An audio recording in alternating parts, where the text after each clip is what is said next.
Satpura creative व्लॉग्समध्ये सर्वांचे सहर्ष स्वागत आहे। तर आजचा हवामान अंदाज। विदर्भात 5 दिवस पावसाचा अंदाज। मराठवाडा आणि महाराष्ट्राच्या काही भागात पावसाचा जोर कमीच राहणार। राज्यातील काही भागात आज जोरदार सरी पडल्या तर अनेक ठिकाणी हलक्या ते मध्यम पावसाने हजेरी लावली। कोकण मध्य महाराष्ट्राच्या घाटमाथ्यावर पावसाचा जोर अधिक होता। हवामान विभागाने सोमवारपासून काही भागाने राज्याच्या अनेक भागात पावसाचा जोर कमी होण्याचा अंदाज दिला। कोकणातले बहुतांशी भागात आज पाऊस झाला।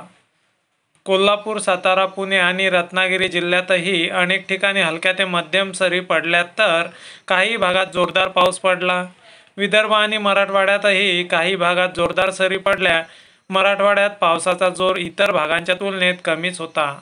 हवामान विभागाने उद्या सातारा, पुणे आणि पालघर जिल्ह्यात अनेक ठिकाणी अतिजोरदार पावसाचा रेड अलर्ट दिला तर कोकणातील सिंधुदुर्ग, रत्नागिरी, रायगड आणि ठाणे तसेच नाशिक जिल्ह्यात काही ठिकाणी जोरदार पावसाचा ऑरेंज अलर्ट हवामान विभागाने दिला।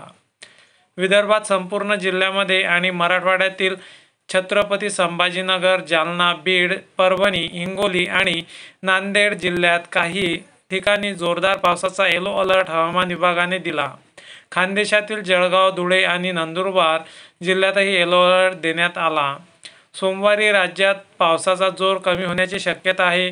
कोकणातील सर्व जिल्हे, विदर्भातील सर्व जिल्हे आणि मध्य महाराष्ट्रातील कोल्हापूर, पुणे आणि नाशिक जिल्ह्यात काही ठिकाणी जोरदार ते अतिजोरदार पावसाचा येलो अलर्ट देण्यात आला। सातारा जिल्ह्यात ऑरेंज अलर्ट देण्यात आला। मंगळवारी आणि बुधवारी विदर्भातील सर्व जिल्ह्यांमध्ये काही ठिकाणी जोरदार पावसाचा येलो अलर्ट देण्यात आला आहे। तर कोकण आणि मध्य महाराष्ट्राच्या घाटमाथ्यावरही काही ठिकाणी जोरदार सरी पडतील असाही अंदाज हवामान विभागाने दिला। तर मराठवाडा आणि खानदेशात काही ठिकाणी हलक्या ते मध्यम पावसाची अंदाज हवामान विभागाने दिला आहे। अशाच प्रकारच्या हवामानाशी रिलेटेड नवनवीन अपडेट बघण्याकरता सातपुडा क्रिएटिव्ह व्लॉग्स चॅनलला लाईक, शेअर आणि सबस्क्राईब करा। धन्यवाद।